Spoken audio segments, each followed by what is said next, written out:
আমরা মেয়েরা অনেকেই ঘর গোছাতে খুব পছন্দ করি, কিন্তু মাঝে মাঝে কোনো দিন এমন হয় যখন ইচ্ছে করে না ঘর গোছাতে। কিছুটা সময়ের জন্য, কিছুটা ইচ্ছার অভাবে, আর বাকিটা অলসতায় গা ভাসিয়ে।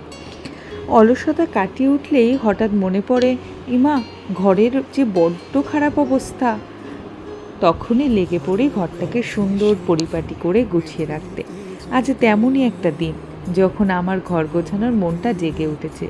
সত্যি, ঘর গোছানোর মধ্যে যে কতটা সুন্দর পজিটিভ এনার্জি লুকিয়ে থাকে, তা ঘরটা যখন সুন্দরভাবে গোছানো হয় তারপরেই বোঝা যায়।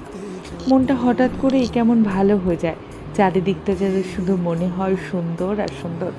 তখনই গোছানো বিছানাটাকে কেউ যদি ঘেঁটে দেয়, তখন বড্ড মায়া হয়।